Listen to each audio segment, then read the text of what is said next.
Yunus Blinken বৈঠকে রোহিঙ্গা সংকট ও পাচার হওয়া অর্থ ফেরানোর বিষয়ে আলোচনা। নির্বাচনে অংশ নেবেন না প্রধান উপদেষ্টা, জানালেন নিউ ইয়র্ক টাইমসকে। ভারতকে খুশি করাই ছিল শেখ হাসিনা সরকারের পররাষ্ট্রনীতি, অভিযোগ বিএনপি নেতাদের। সরকার পতনের পর দিল্লির সঙ্গে গলতে শুরু করেছে সম্পর্কের বরফ, বললেন মির্জা ফখরুল। ৩৪ বছর পর রাজশাহী বিশ্ববিদ্যালয়ে ছাত্র সংসদ নির্বাচনের উদ্যোগ। সব পক্ষের সঙ্গে আলোচনার পর রূপরেখা, জানালেন উপাচার্য। খুশি সাধারণ শিক্ষার্থীরা। ভয়াবহ রূপে ডেঙ্গু, একদিনে ৩ জনের মৃত্যু, আক্রান্ত ৮২৯। ঝুঁকিতে বেশিরভাগ এলাকা। চট্টগ্রামে আক্রান্ত হলেও রিপোর্ট আসছে নেগেটিভ। এবং আন্তর্জাতিক ক্রিকেটের 2 ফরম্যাটকে বিদায় জানালেন সাকিব। মিরপুরে খেলতে চান শেষ টেস্ট, থাকবেন না টি-20তেও। নিরাপত্তা দেওয়ার এখতিয়ার নেই বোর্ডের, জানালেন সভাপতি।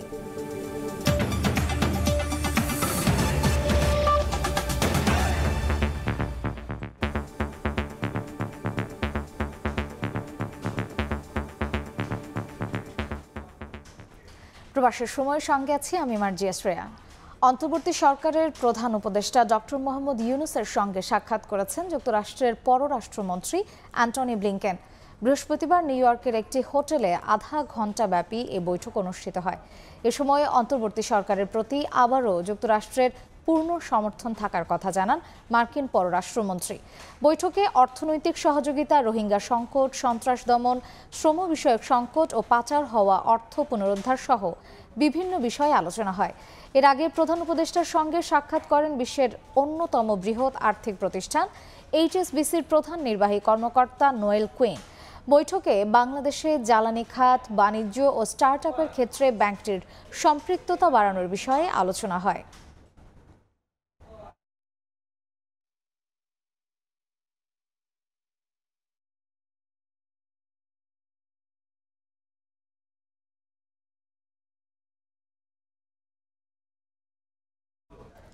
প্রধান উপদেষ্টার নিউ ইয়র্ক সফরের বিস্তারিত জানাতে জাতিসংঘ সদর দফতরের সামনে আছেন রিপোর্টার হাসানুজ্জামান সাকি। সরাসরি যাচ্ছি তার কাছে।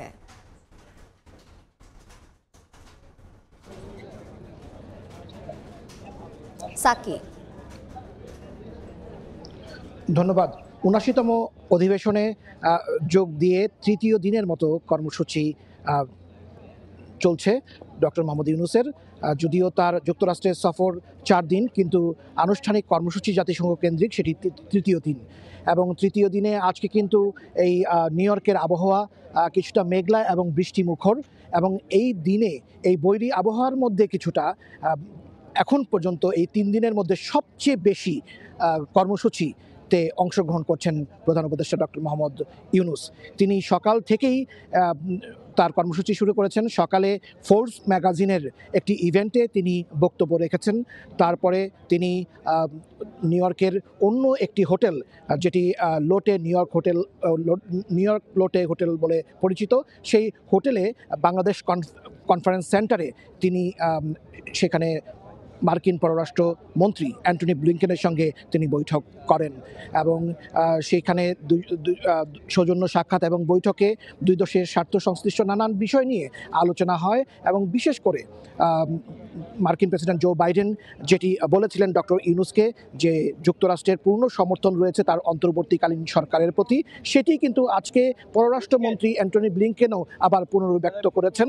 এবং আজকে আরও বিশদ আলোচনা হয়েছে যে বাংলাদেশের যে সংস্কার কর্মসূচি, বাংলাদেশকে যে পুনর্গঠনের কর্মসূচি নিয়েছেন ডক্টর ইউনুস, সেই জায়গাগুলোতে যুক্তরাষ্ট্র কীভাবে সহায়তা করতে পারে। পাশাপাশি বাংলাদেশের যে জিএসপি সুবিধা, পণ্যের শুল্কমুক্ত প্রবেশাধিকার যুক্তরাষ্ট্রে যেটি বন্ধ হয়েছিল অনেক দিন যাবৎ, সেটি পুনরায় চালু করার ব্যাপারে আজকে কিন্তু জোর দেওয়া হয়েছে। পাশাপাশি বাংলাদেশের বিনিয়োগ, বাংলাদেশের উন্নয়নের জন্য যুক্তরাষ্ট্রের ঋণ, নানান কিছুতে যুক্তরাষ্ট্রের সহযোগিতা চেয়েছেন। এবং অ্যান্টনি ব্লিংকেন যতটুকু আমরা জেনেছি যে তিনি তার পূর্ণ সমর্থন এবং যুক্তরাষ্ট্র সবসময় সব কিছুতে বাংলাদেশের পাশে থাকবে, সহযোগিতা করবে বলে আবারও জানিয়েছেন। এরপরে ডক্টর মোহাম্মদ ইউনুস আরেকটি হোটেল ওয়েস্টিন, সেই ওয়েস্টিন হোটেলে প্রবাসী যারা ব্যবসায়ী, অর্থাৎ বাংলাদেশি আমেরিকান ব্যবসায়ী এবং বিদেশি ব্যবসায়ীদের সঙ্গে একটি বিজনেস কাউন্সিলের সভায়, মধ্যাহ্নভোজ সভায় তিনি যোগ দেন। এবং তিনি সেখানে বাংলাদেশের ব্যবসা বাণিজ্য কে সম্প্রসারণে প্রবাসীদের এবং বিদেশিদের সহায়তা চেয়েছেন এবং বলেছেন যে বাংলাদেশে এখন যে গত 15 বছরে যে সুশাসনের অভাব ছিল সেটি বাংলাদেশে এখন নেই এবং যে কারণে এখনই আসলে উপযুক্ত সময় এবং সুযোগ হচ্ছে বিদেশি বিনিয়োগ করার বাংলাদেশে। সেই বিষয়টির উপরে তিনি যোগ দিয়েছেন। আরও বিস্তারিত হয়তো আমাদেরকে যখন প্রধান উপদেষ্টার মুখপাত্র এবং যখন ব্রিফ করবে তারা আমরা তখন জানতে পারবো যে আরও সবিস্তারে কি ব্যবসা সংক্রান্ত অর্থনৈতিক সংক্রান্ত আলোচনা হয়েছে। এরপর জাতিসংঘ মহাসচিব অ্যান্টনিও গুতেরেসের সঙ্গে সৌজন্য সাক্ষাৎ এবং বৈঠক করেছেন ডক্টর মোহাম্মদ ইউনূস এবং সেইখানে শান্তিরক্ষী বাহিনীতে বাংলাদেশের যে বিশাল অবদান সেই অবদানের বিষয়গুলো উঠে এসেছে। জাতিসংঘকে আরও কিভাবে কার্যকর করা যায় এবং জাতিসংঘে বাংলাদেশের ভূমিকাকে কিভাবে আরও বাড়ানো যায় এইসব বিষয়ে এই জাতিসংঘের মহাসচিবের সঙ্গে ডক্টর মোহাম্মদ ইউনূসের কথা হয়েছে। আরেকটি বৈঠকের জন্য আমরা এখন অধীর আগ্রহে অপেক্ষা করছি, খুব গুরুত্বপূর্ণ বৈঠক। সেটি হচ্ছে আন্তর্জাতিক অপরাধ আদালতের প্রসিকিউটরের দেখা করবেন অন্তর্বর্তী সরকারের প্রধান উপদেষ্টা ডক্টর মোহাম্মদ ইউনূসের সঙ্গে। সেইখানে বাংলাদেশের যে আন্তর্জাতিক অপরাধ হয়েছে সেই বিষয়গুলো নিয়ে যে কথা হচ্ছে, বিগত সরকারের সময়ে যে ছাত্র আন্দোলনে হাজারো ছাত্র শিক্ষার্থীরা মারা গেছেন, সেটি একটি আন্তর্জাতিক অপরাধের অপরাধ, সেই জন্য সেটি বিচারের আওতায় আনা যায় কিনা এই বিষয়গুলো নিয়ে আমরা আমাদের ধারণা যে এই আন্তর্জাতিক অপরাধ আদালতের প্রসিকিউটরের সঙ্গে আলোচনা হবে। এই ছিল এখন পর্যন্ত অন্তর্বর্তী সরকারের প্রধান উপদেষ্টা ডক্টর মোহাম্মদ ইউনূসের যে তৃতীয় দিনের কর্মসূচির এই মধ্যাহ্নভোজ পর্যন্ত যা হয়েছে তার সর্বশেষ। আপনাকে ধন্যবাদ। হাসানুজ্জামান সাকি, সময় সংবাদ, জাতিসংঘ সদর দপ্তর, নিউ ইয়র্ক। বিশ্ব নেতাদের সঙ্গে সাক্ষাৎ করে কূটনৈতিক ক্ষেত্রে নতুন সম্পর্কের সূচনা করছেন ডক্টর ইউনূস। পাকিস্তানের সঙ্গে সম্পর্ক পুনরুজ্জীবিত হলেও ৭১ প্রশ্নে ক্ষতিপূরণের দাবি ছাড়া যাবে না বলে মনে করেন বিশ্লেষকরা। এদিকে বাংলাদেশ নিয়ে অভিযোগ তোলা ইতালির প্রধানমন্ত্রীও নতুনভাবে সম্পর্ক শুরু করায় নতুন সম্ভাবনা দেখছেন বিশ্লেষকরা। 5 দিনের নিউ ইয়র্ক সফরে জাতিসংঘ অধিবেশনে যোগদানের পাশাপাশি বিশ্ব নেতাদের সঙ্গে বৈঠক করে যাচ্ছেন প্রধান উপদেষ্টা ডক্টর মোহাম্মদ ইউনূস।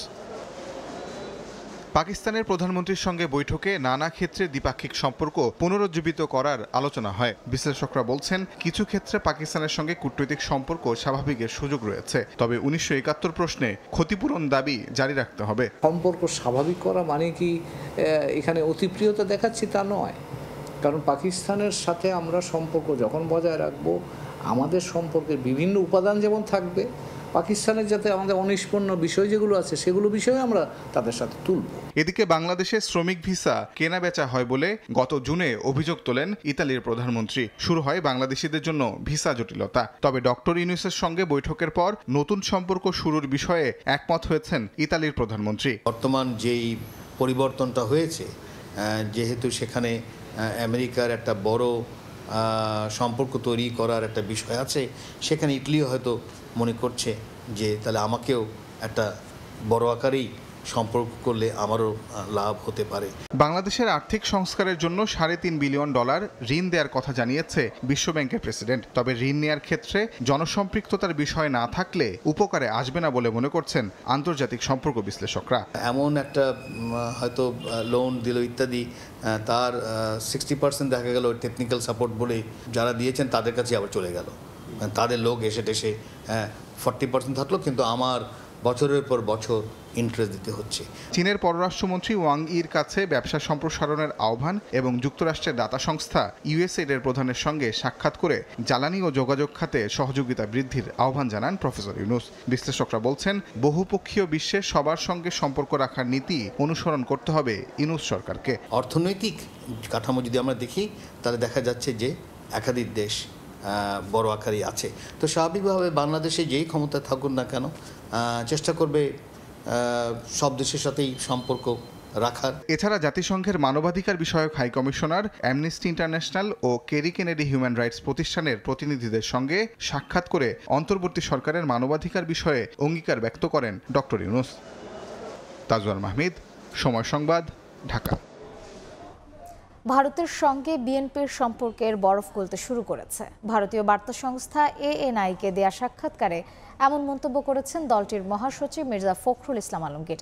বিএনপি ক্ষমতায় গেলে ভারতের বিচ্ছিন্নতাবাদী সংগঠনগুলোকে বাংলাদেশের ভূখণ্ড ব্যবহার করতে দেয়া হবে না বলেও আশ্বাস দেন তিনি। আওয়ামী লীগ সরকারের সঙ্গে ভারতের সুসম্পর্কের শুরুতে অনেকটাই কৌশলী ছিল বিএনপি। তবে নানা ইস্যুতে দলীয় নেতাদের বক্তব্যে প্রকাশ পায় তাদের ভারত বিরোধিতা। গণঅভ্যুত্থানের পর যা অনেকটা কমে আসে ভারতীয় হাই কমিশনের সঙ্গে বৈঠকের মাধ্যমে। দীর্ঘ 9 বছর পর গুলশানে অনুষ্ঠিত দুই পক্ষের আলোচিত ওই বৈঠকটির প্রসঙ্গ উঠল ভারতীয় বার্তা সংস্থা ANI-কে দেয়া মির্জা ফখরুলের সাক্ষাৎকারেও, যেখানে বিএনপি মহাসচিবের দাবি দিল্লির সঙ্গে এরই মধ্যে সম্পর্কের বরফ গলতে শুরু করেছে। India had very good relations all the time, but there were some misunderstandings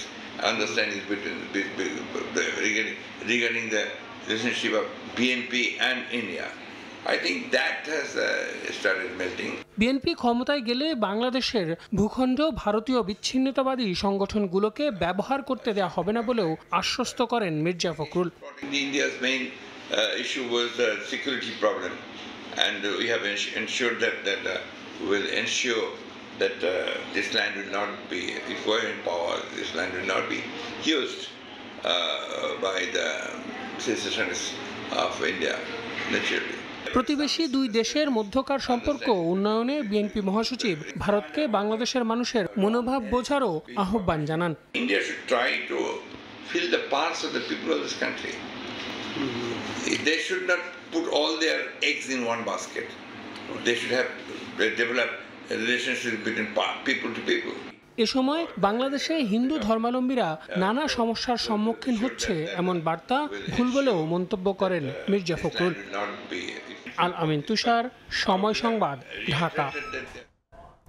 ভারতকে খুশি করাই শেখ হাসিনা সরকারের পররাষ্ট্রনীতি ছিল, এমন মন্তব্য করে বন্দি বিনিময় চুক্তির অধীনে শেখ হাসিনাকে দেশে ফেরত আনার দাবি জানিয়েছেন বিএনপির নেতারা। সুষ্ঠু ও নিরপেক্ষ নির্বাচনের মাধ্যমেই বিএনপি ক্ষমতায় আসতে চায় বলেও জানিয়েছেন তারা। অন্তর্বর্তী সরকারকে প্রশ্নবিদ্ধ ও আওয়ামী লীগের ষড়যন্ত্রের প্রতিবাদে প্রেসক্লাবের সামনে গণতন্ত্র ফোরামের অবস্থান কর্মসূচি। এতে অংশ নিয়ে বিএনপি চেয়ারপারসনের উপদেষ্টা জয়নুল আবদিন ফারুক বলেন, আওয়ামী লীগের প্রেতাত্মারা এখনও বাংলাদেশকে অস্থিতিশীল করার ষড়যন্ত্র করছে। বন্দি বিনিময় চুক্তির অধীনে শেখ হাসিনাকে বাংলাদেশে ফেরত দেওয়ার দাবি জানান তিনি। 2013 সালে যেই চুক্তি করেছেন সেই চুক্তির অধীনে দয়া করে শেখ হাসিনাকে বাংলাদেশে ফেরত দিতে হবে। আমাদের নেতা বলেছে, বাংলাদেশে এমন একটি নির্বাচনের মাধ্যমে আমি বাংলাদেশের বিএনপিকে ক্ষমতায় নিতে চাই, যেই নির্বাচন দিনে হবে, যে নির্বাচনে মৃত ব্যক্তি ভোট দেবে না। এদিকে রাজধানীর মাতুয়াইলে শহীদ পরিবারকে আর্থিক সহায়তার আয়োজনে দলের সিনিয়র যুগ্ম মহাসচিব রুহুল কবির রিজভী বলেন, ভারতকে খুশি করতেই নিম্নমানের যন্ত্রপাতি এনে রামপাল বিদ্যুৎ কেন্দ্র নির্মিত হয়েছে। রামপাল বিদ্যুৎ কেন্দ্র এর এমডি বড় বড় কর্মকর্তা সব ভারতের, এবং সমস্ত নিম্নমানের যন্ত্রপাতি নিয়ে এসে এই রামপাল বিদ্যুৎ কেন্দ্র করা হচ্ছে। শেখ হাসিনা তার ভারতকে খুশি করার জন্য বাংলাদেশের মানুষ, বাংলাদেশের মানুষের স্বাস্থ্য, বাংলাদেশের পরিবেশকে ধ্বংস করে শুধু প্রভুদেরকে তিনি খুশি করার জন্য রামপাল বিদ্যুৎ কেন্দ্র করেছেন। দেশের মানুষ এখন স্বাধীনভাবে কথা বললেও এখন আর আয়না ঘরে যেতে হয় না বলেও মন্তব্য এই কেন্দ্রীয় নেতার। কামরুজ্জামান মামুন, সময় সংবাদ, ঢাকা। আগে রাষ্ট্র সংস্কার, পরে নির্বাচন, তবে এর মাঝে সরকারের সংস্কার পরিকল্পনা ও এর সময়সীমা তুলে ধরা দরকার বলে মন্তব্য করেছেন জামায়াতের আমির ডাক্তার শফিকুর রহমান। বৃহস্পতিবার বিকেলে দলটির ঢাকা মহানগর দক্ষিণ শাখার আয়োজনে আইনজীবী সম্মেলনে তিনি বলেন, রাষ্ট্র সংস্কার কাজ ব্যর্থ হলে নির্বাচনের রোড ম্যাপও ব্যর্থ হবে। ঢাকা মহানগর দক্ষিণ জামায়াতের আয়োজনে বৃহস্পতিবার বিকেল থেকে শুরু হয় আইনজীবী সমাবেশ। এতে অংশ নেন কয়েকশো আইনজীবী। বক্তব্য রাখেন মহানগর দক্ষিণের নেতা ছাড়াও কয়েকজন কেন্দ্রীয় নেতা। তারা অভিযোগ করেন, আদালতকে ব্যবহার করে জামায়াতের উপর নির্যাতন চালিয়েছে শেখ হাসিনার সরকার। ফেসিবাদকে প্রতিষ্ঠার ক্ষেত্রে যিনি রাস্তা উন্মুক্ত করে দিয়েছেন তিনি সুপ্রিম কোর্টের একজন বিচারপতি। প্রধান অতিথির বক্তব্যে বাংলাদেশ জামায়াতে ইসলামীর আমির ডাক্তার শফিকুর রহমান বলেন, জুলাই গণ অভ্যুত্থানে শহীদরা কোনো দলের নয়, তারা জাতীয় সম্পদ। এ সময় তিনি প্রত্যেক শহীদ পরিবার থেকে একজনকে সরকারি চাকরির ব্যবস্থা করার আহ্বান জানিয়ে বলেন, ভোটের আগে দরকার রাষ্ট্র সংস্কারের রোডম্যাপ। বলেন, রাষ্ট্র সংস্কার ব্যতীত নির্বাচনী রোডম্যাপ কোনো কাজে আসবে না। রাজনৈতিক দলগুলোর মধ্য থেকে দাবি উঠেছে যে নির্বাচনের রোডম্যাপ দিতে হবে। আমরা বলছি একটা রোডম্যাপে হবে না, দুটা রোডম্যাপ দিতে হবে। প্রথম রোডম্যাপটি হবে সংস্কারের, কি বিষয়ে সংস্কারের কাজ উনারা করবেন এবং তার টাইমলাইনটা কি হবে, সময়সীমা কি হবে, এটা হবে একটা রোডম্যাপ।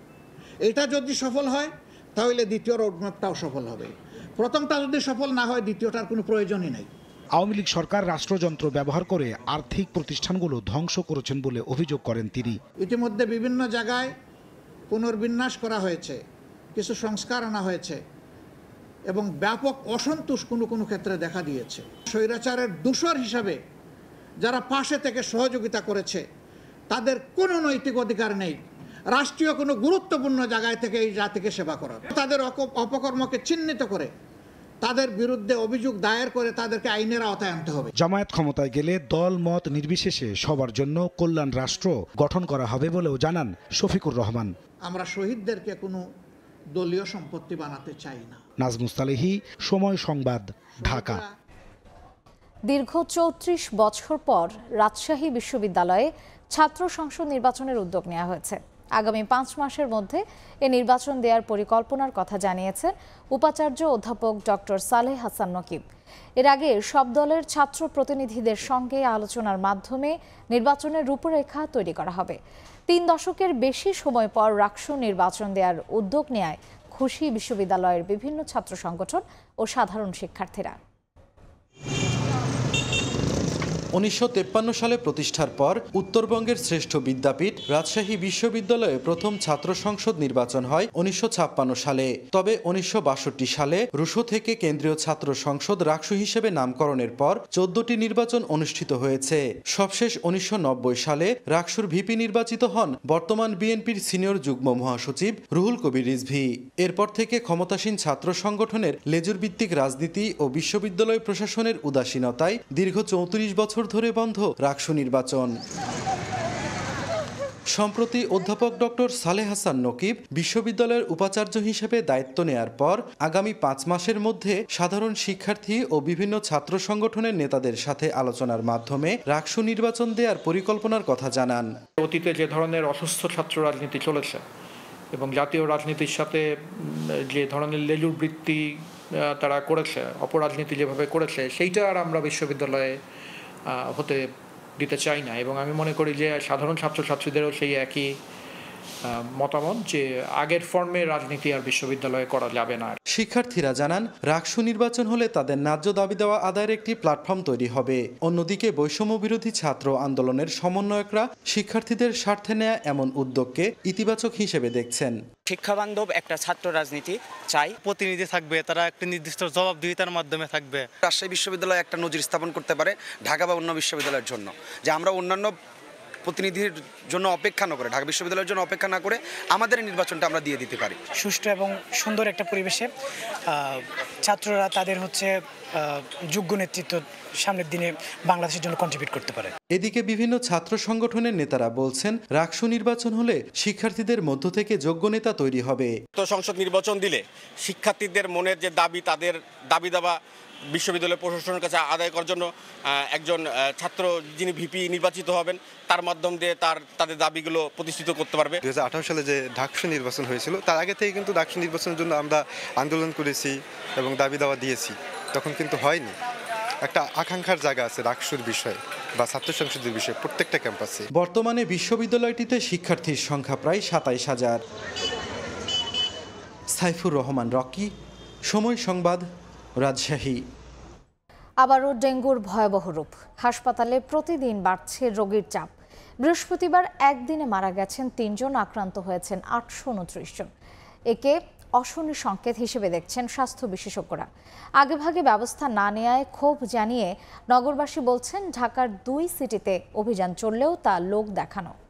5 দিন থেকে এখনো ছেলে আমার কিছু খাচ্ছে না। গত 8 দিন যাবত জ্বর, ওনার হলাম তীব্র জ্বর, তারপর মাথা ব্যথা, পেটে ব্যথা, হালকা পাতলা হাঁটু ব্যথা, যেমন হাতে ব্যথা ছিল। চলতি সেপ্টেম্বরে এখন পর্যন্ত ডেঙ্গু আক্রান্ত হয়ে 13,714 জন হাসপাতালে ভর্তি হয়েছেন, যা আগের যে কোনো মাসের তুলনায় দ্বিগুণ। প্রাণ গেছে 55 জনের।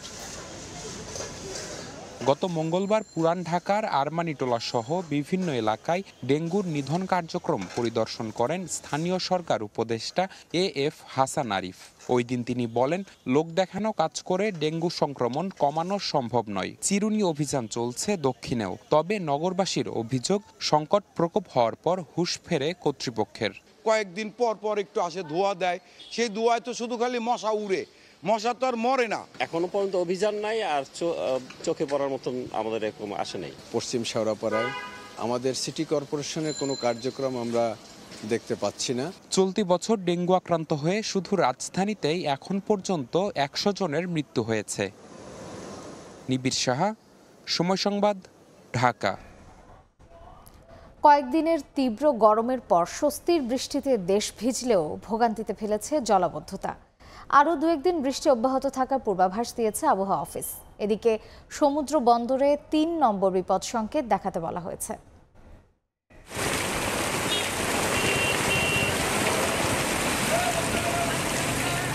শরতের মধ্যভাগে টানা কয়েকদিনের তীব্র গরমের পর স্বস্তির বৃষ্টিতে ভিজেছে দেশ। কখনো গুঁড়ি গুঁড়ি, কখনো মুষলধারে বৃষ্টি ঝরেছে দেশের বিভিন্ন স্থানে। তবে স্বস্তির বৃষ্টি জলাবদ্ধতা সৃষ্টি করায় রূপ নিয়েছে দুর্ভোগে। খুলনা শহরের বিভিন্ন স্থানে পানি জমে দুর্ভোগে ফেলে নগরবাসীকে। বছরের পর বছর সামান্য বৃষ্টিতে জলাবদ্ধতার জন্য সিটি কর্পোরেশনের ড্রেনেজ ব্যবস্থা না থাকাকে দায়ী করছেন স্থানীয়রা। সামান্য বৃষ্টি হইলে মনে করেন হাঁটু সমানে পানি হয়ে যায়, আমাদের মোটরে পানি জমে গাড়ি নষ্ট হয়ে যায়। মধ্য বঙ্গোপসাগরে মৌসুমী বায়ু সক্রিয় থাকায় সারা দেশে মাঝারি থেকে ভারী বৃষ্টিপাত হচ্ছে বলে জানিয়েছে আবহাওয়া অফিস। এর মধ্যে কিছু কিছু স্থানে অতি ভারী বর্ষণের সতর্কতাও রয়েছে।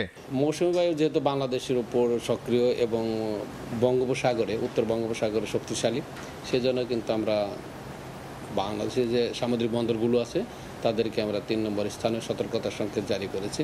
এদিকে উজানের ঢলে ও রংপুর অঞ্চলে ভারী বৃষ্টিপাতের কারণে তিস্তার ডালিয়া ব্যারেজ পয়েন্টে পানি বিপদসীমার কাছাকাছি রয়েছে। এতে তিস্তা পারের মানুষের মাঝে বন্যা আতঙ্ক বিরাজ করছে। লালমনিরহাট, নীলফামারী, কুড়িগ্রাম এবং রংপুর জেলার চরাঞ্চল এবং কতিপয় নিম্নাঞ্চল আগামী 2 দিনে প্লাবিত হওয়ার ঝুঁকি রয়েছে, কিন্তু পরবর্তীতে পরিস্থিতি স্বাভাবিক হয়ে আসার সম্ভাবনা রয়েছে। আগামী 48 ঘন্টায় রংপুরের পাশাপাশি সিলেট, ময়মনসিংহ বিভাগের প্রধান নদ নদীর পানিও কিছুটা বাড়ার সম্ভাবনা রয়েছে। লাবিব হাসান, সময় সংবাদ। শিশু হত্যা মামলায় পুলিশ কর্মকর্তা মশিউর রহমানের 2য় দফায় 7 দিনের রিমান্ড মঞ্জুর করেছেন আদালত। একই দিন ঢাকার মুখ্য মহানগর হাকিম আদালতে 6 দিনের রিমান্ড মঞ্জুর হয় ডায়মন্ড ওয়ার্ল্ডের মালিক দিলীপ আগরওয়ালের। জামিন মঞ্জুর হয়েছে নাট্য নির্মাতা রিঙ্কুর। এছাড়া প্রায় 2 বছর আগে হামলার ঘটনায় ছাত্রলীগের 64 জনের বিরুদ্ধে মামলার আবেদন করে ছাত্রদল। ছাত্র জনতার আন্দোলনের সময় পুলিশের গোয়েন্দা শাখার লালবাগ জোনের উপকমিশনার ছিলেন মশিউর রহমান। শিশু মোতালেব হত্যা মামলায় বৃহস্পতিবার 2য় দফায় রিমান্ড মঞ্জুর হয়েছে তার। ঢাকার মুখ্য মহানগর হাকিম আদালতে তোলার পর জিজ্ঞাসাবাদের জন্য মশিউরকে 10 দিনের রিমান্ডে নিতে আবেদন করে পুলিশ। শুনানি শেষে 7 দিনের রিমান্ড মঞ্জুর করেন আদালত। এর আগে নিউ মার্কেট থানার একটি হত্যা মামলায় মশিউরকে 20 সেপ্টেম্বর 7 দিনের রিমান্ডে নিয়েছিল পুলিশ। তার বিরুদ্ধে 10 দিনের রিমান্ড চাওয়া হয় এবং বিজ্ঞ আদালত আসামি পক্ষেও এই রিমান্ড বাতিলের বিরুদ্ধে এবং জামিনের জন্য দরখাস্ত দেওয়া হয়। উভয় পক্ষে শুনানি করা হওয়ার পর বিজ্ঞ আদালত তার বিরুদ্ধে 7 দিনের রিমান্ড মঞ্জুর করেন। একই দিন সিএমএম আদালতে 2022 সালের 27 সেপ্টেম্বর ছাত্রদলের সোহেল আরিফ কমিটির উপর ছাত্রলীগের হামলার অভিযোগে হত্যা চেষ্টা মামলার আবেদন করা হয়। আসামি হিসেবে নাম উল্লেখ করা হয় ছাত্রলীগের সঞ্জিত, সাদ্দাম, জয় ও লেখক সহ 66 জনের। আবেদন মঞ্জুর করে শাহবাগ থানাকে এজাহার হিসেবে গ্রহণের নির্দেশ দেন বিচারক। এফ রহমান হলের সামনে যাওয়ার পরেই ছাত্রলীগের নেতাকর্মীরা আমাদের উপর সন্ত্রাসী এবং বর্বরচিত হামলা করে। দীর্ঘদিন পরে হাসিনা পদত্যাগের পরে আমরা বিজ্ঞ আদালতে মামলাটা করি। বিজ্ঞ আদালত থেকে মামলাটা এফআইআর হিসেবে থানাকে নেওয়ার জন্য অর্ডার করে।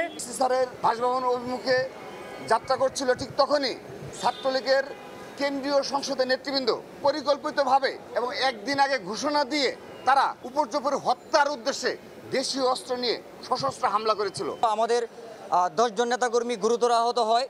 আমার মাথায় 7টা সেলাই করা হয়। এছাড়াও বাড্ডা থানার এক হত্যা মামলায় ডায়মন্ড ওয়ার্ল্ডের মালিক দিলীপ আগারওয়ালের দ্বিতীয় দফায় 6 দিনের রিমান্ড মঞ্জুর করেছেন আদালত। একই দিন সাবেক প্রধানমন্ত্রী শেখ হাসিনার বিরুদ্ধে হত্যা ও হত্যা চেষ্টার আরও 2টি মামলা হয়েছে আদালতে। এদিকে শিশু হত্যা মামলায় নাট্য নির্মাতা রাফাত মজুমদার রিঙ্কুর জামিন মঞ্জুর করেছেন আদালত।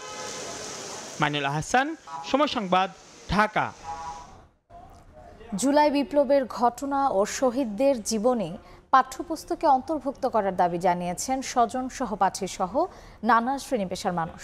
আগামী প্রজন্মকে তরুণদের এই অবদানের কথা জানাতে এসব ঘটনা সন্নিবেশ করা জরুরি বলে মনে করেন শিক্ষাবিদরা। আর জুলাই বিপ্লব ও ছাত্র জনতার অভ্যুত্থান বইয়ে তুলে ধরতে কাজ চলছে বলে জানিয়েছে জাতীয় শিক্ষাক্রম ও পাঠ্যপুস্তক বোর্ড। আন্দোলনে যোগ দিয়েছিলেন সারা দেশের নানা শ্রেণী পেশার মানুষ। তাই দেশকে বৈষম্য মুক্ত করতে এই গণজাগরণের ঘটনা পাঠ্যপুস্তকে অন্তর্ভুক্ত করার দাবি শহীদ পরিবারের অনেকের। অবশ্যই সবাই সেটাকে সাধুবাদ জানাবো এবং আমরা চাইবো যে এমন কিছু হোক। আন্দোলনে আত্মোৎসর্গকারী বিশেষত আবু সাইদ ও মীর মুগ্ধর জীবনী বইয়ের পাতায় দেখতে চান শহীদের সহপাঠী ও শিক্ষকরা। ভবিষ্যতে ছাত্রদের কাছে আমাদের এই বার্তাটা পৌঁছে দেওয়ার জন্য শহীদ আবু সাইদকে নিয়ে লেখার অনেক কিছু আছে। পাঠ্যপুস্তক রচনার সঙ্গে যুক্ত বিশেষজ্ঞ ও শিক্ষাবিদরা বলছেন, আগামী প্রজন্মকে তরুণ প্রজন্মের এই সাহসিকতার কথা জানাতে আলোচিত এসব ঘটনা ইতিহাসের পাতায় লিপিবদ্ধ করা জরুরি। 2024-এর যে ঘটনা এবং সেই ঘটনায় যারা শাহাদাত বরণ করেছেন তাদের অন্তর্ভুক্তিটা এটা একেবারেই আমাদের একটা নৈতিক দায়িত্ব। জুলাই বিপ্লব ও ছাত্র জনতার ত্যাগের বিষয়ে পাঠ্যপুস্তকে তুলে ধরতে কাজ চলছে বলে জানিয়েছে জাতীয় শিক্ষাক্রম ও পাঠ্যপুস্তক বোর্ড। ছাত্র গণ অভ্যুত্থান যেটা হলো তার একটা রিফ্লেকশন আমাদের কোনো কন্টেন্টে দেওয়া যায় কিনা আমরা চেষ্টা করব। পাঠ্যতালিকার কোন বিষয়ে এই ঘটনা অন্তর্ভুক্ত হতে পারে তা পাঠ্যপুস্তক বিশেষজ্ঞ সহ সংশ্লিষ্ট অংশীজনের সঙ্গে আলোচনা করে সিদ্ধান্ত নেওয়া হবে বলে জানিয়েছে বোর্ড। বর্তমান অন্তর্বর্তীকালীন সরকার। শাকির আহমেদ, সময় সংবাদ, ঢাকা। মানহীন সরকারি ও বেসরকারি মেডিকেল বিশ্ববিদ্যালয় বন্ধ এবং স্বাস্থ্যসেবা আইন দ্রুত বাস্তবায়নের দাবি জানিয়েছে এবি পার্টি। একই সঙ্গে স্বাস্থ্যসেবা পদ্ধতি পূর্ণাঙ্গ সংস্কারের দাবিও দলটির। বৃহস্পতিবার বিকালে রাজধানীর বিজয়নগরে দলের কেন্দ্রীয় কার্যালয়ে সংবাদ সম্মেলন করে একথা জানান যুগ্ম আহ্বায়ক আব্দুল ওহাব মিনার। দেশে কার্যকর স্বাস্থ্য ব্যবস্থা নেই মন্তব্য করে জনস্বাস্থ্য বিশেষজ্ঞ মোজাহিরুল হক বলেন, উপজেলা স্বাস্থ্য কমপ্লেক্স আরও উন্নত করা জরুরি। সবার স্বাস্থ্য সুরক্ষা নিশ্চিতে প্রকাশ্যে ধূমপান বন্ধের দাবিও জানান সংবাদ সম্মেলনে উপস্থিত থাকা চিকিৎসকরা।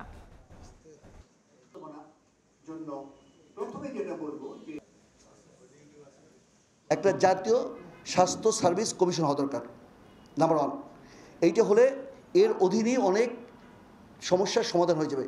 প্রেসক্রাইব থাকবে কার কী কাজ, কার কী দায়িত্ব। দ্বিতীয়ত হচ্ছে স্বাস্থ্য সুরক্ষা আইন।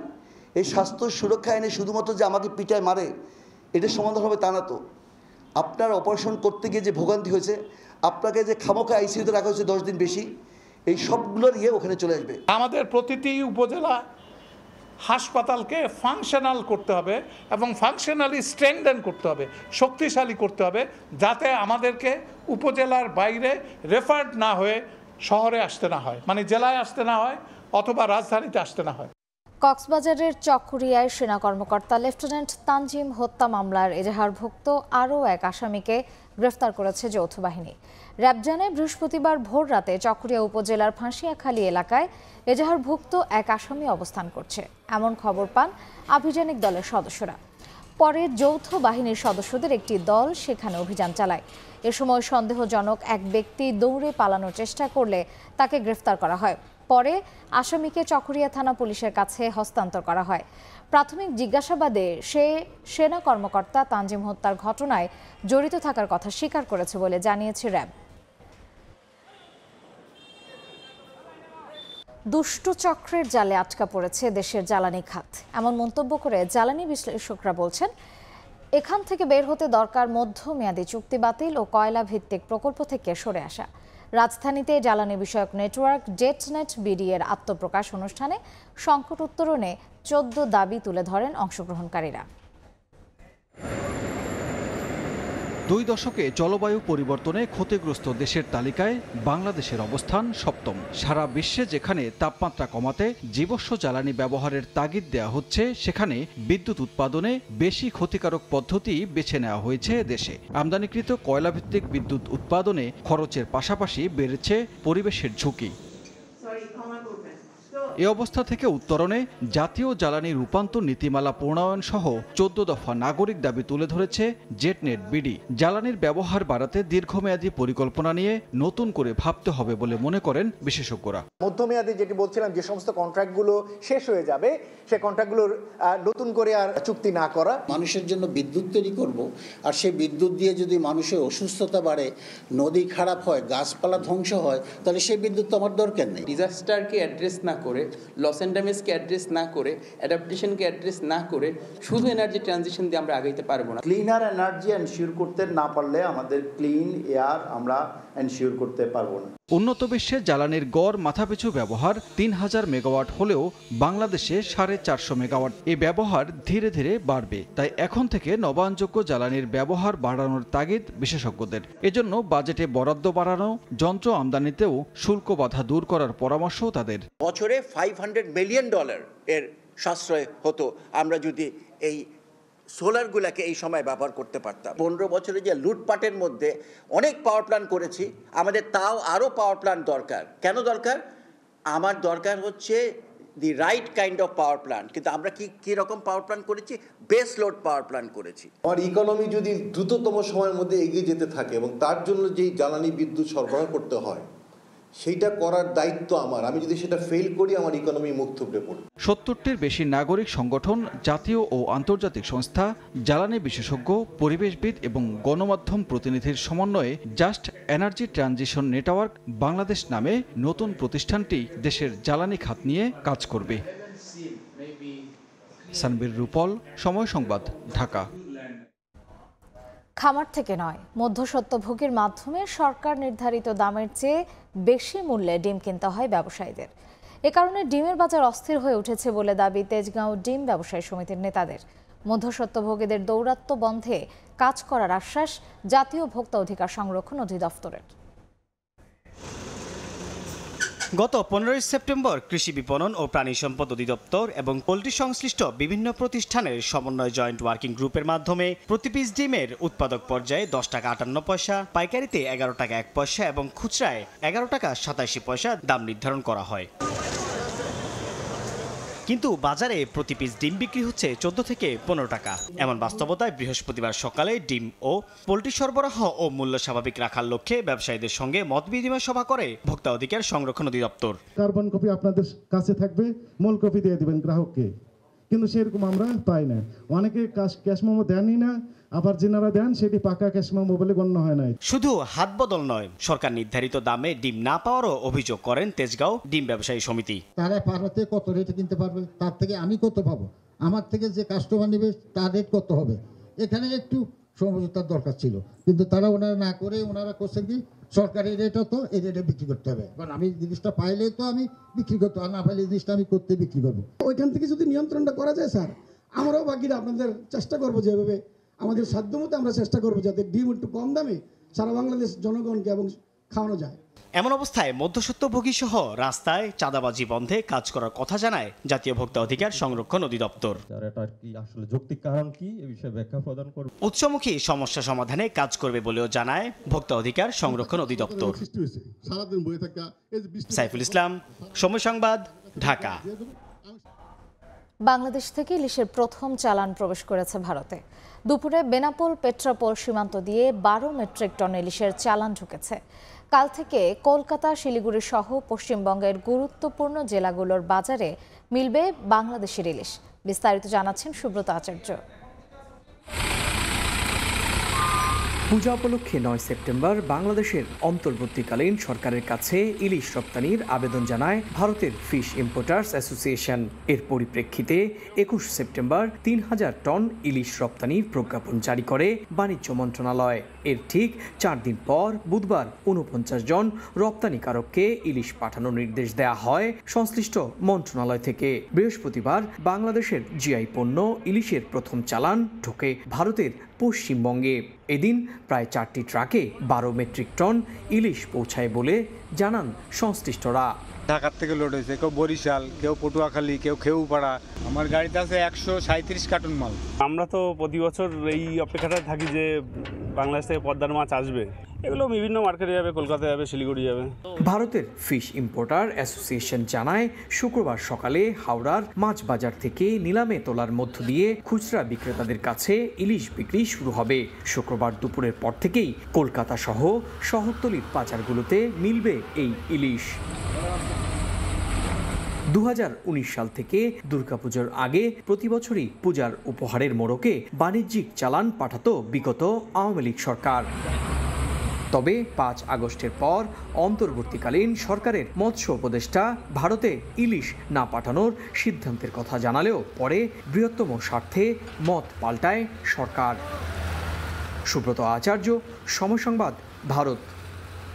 ইসরায়েলকে অস্ত্র সরবরাহ না করতে বিশ্ববাসীর প্রতি আহ্বান জানিয়েছেন ফিলিস্তিনের প্রেসিডেন্ট মাহমুদ আব্বাস।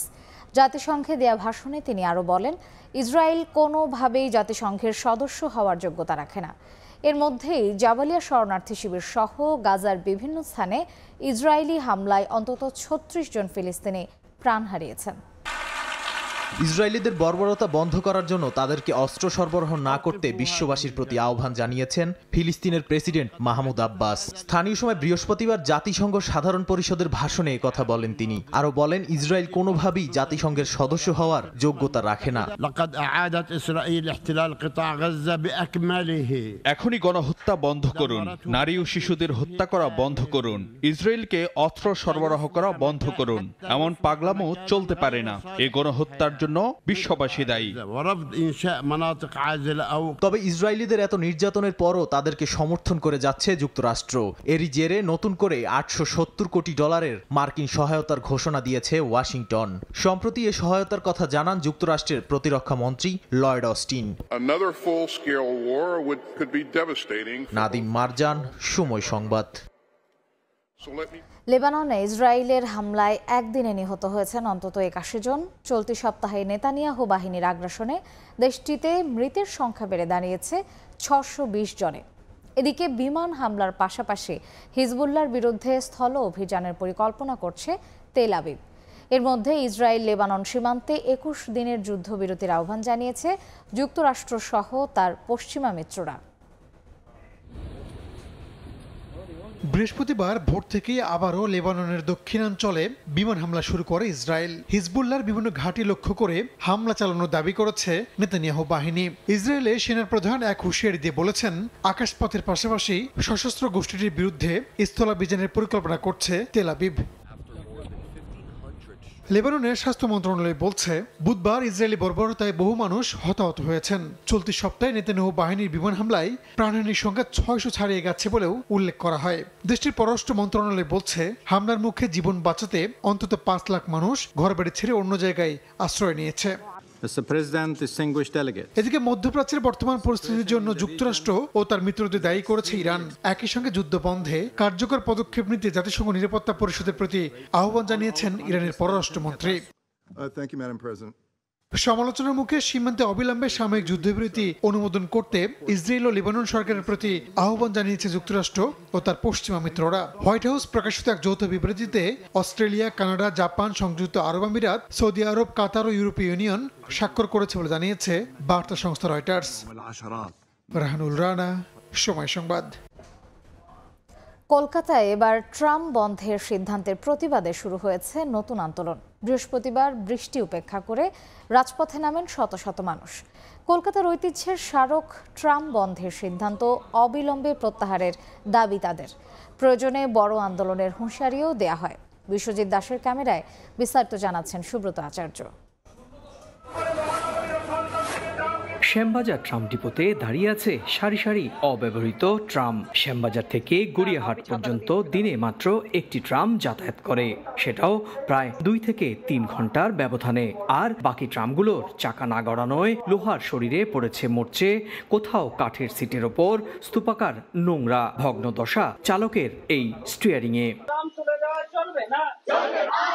শতাব্দী প্রাচীন ট্রাম আর চালাবে না রাজ্য সরকার। দুদিন আগেই সরকারের সিদ্ধান্ত জেনে গেছেন কলকাতাবাসী, আর সেই সিদ্ধান্ত নিয়েই সিটি অফ জয়ের বাসিন্দাদের ক্ষোভ, প্রতিবাদ।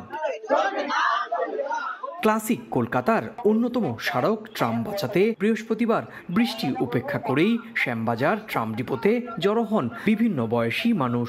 কেউ কেউ প্রশ্ন তোলেন মমতা প্রশাসনের নীতি কিংবা দুর্নীতি নিয়ে।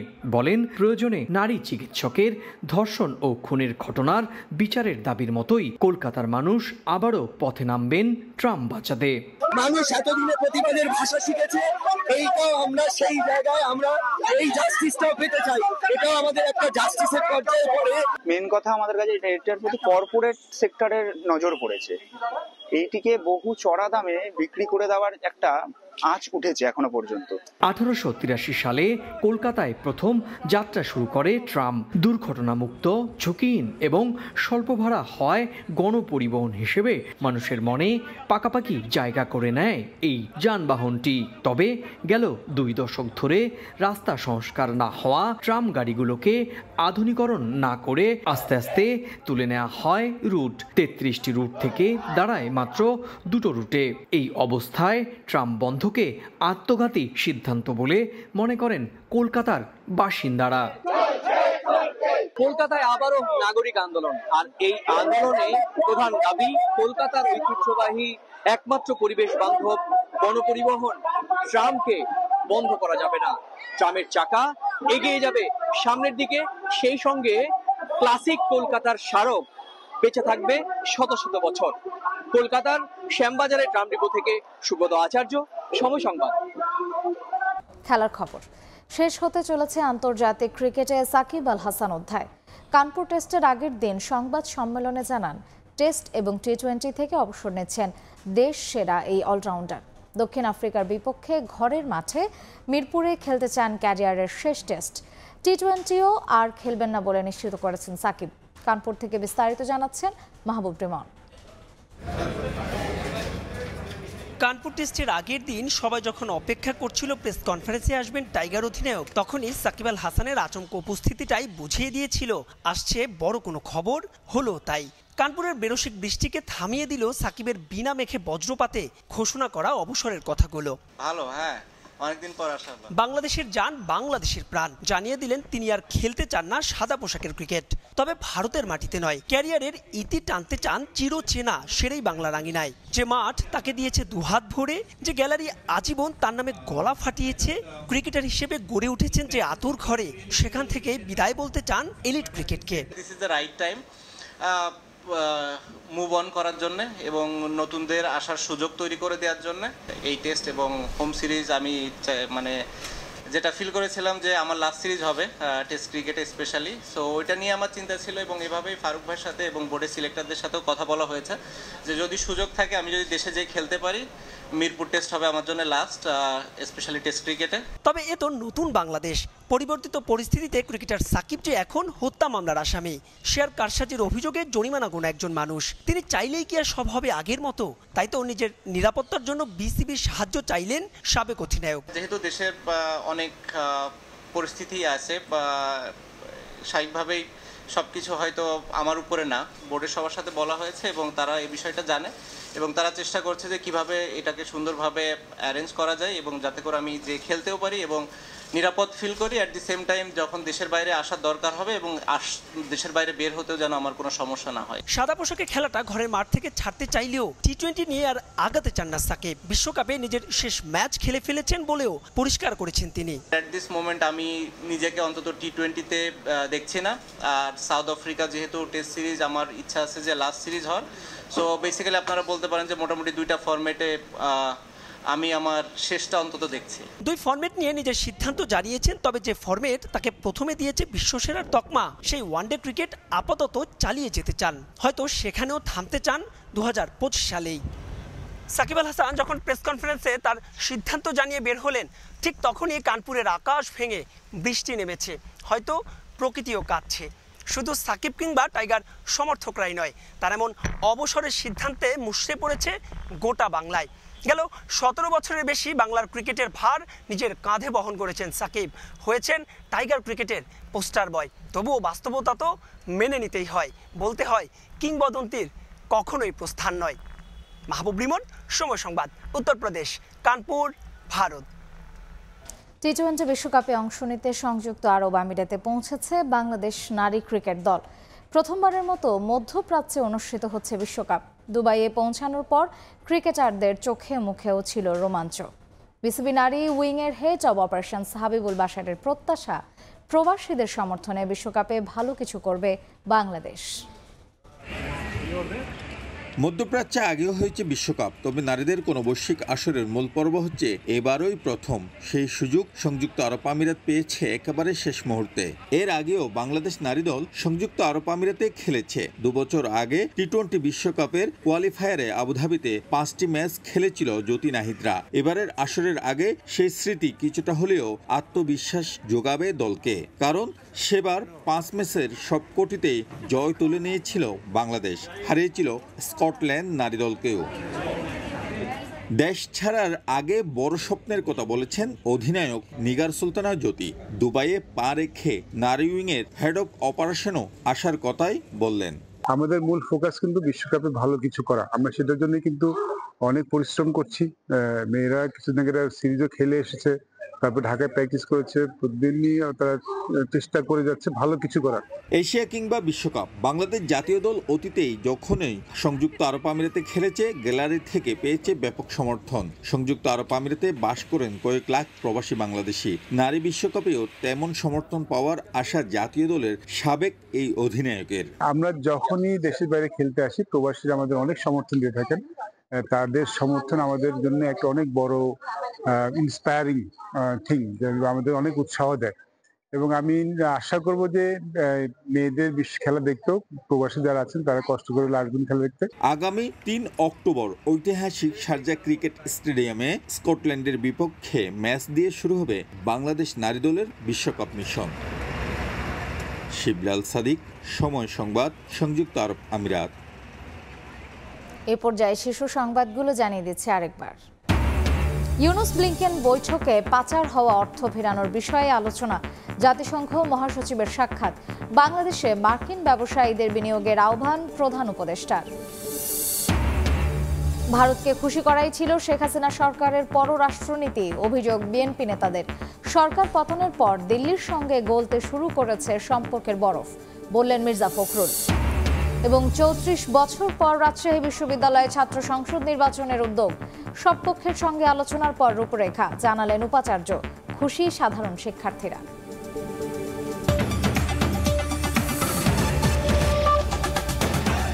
এই ছিল প্রবাসী সময়, সঙ্গেই থাকুন সময়ের।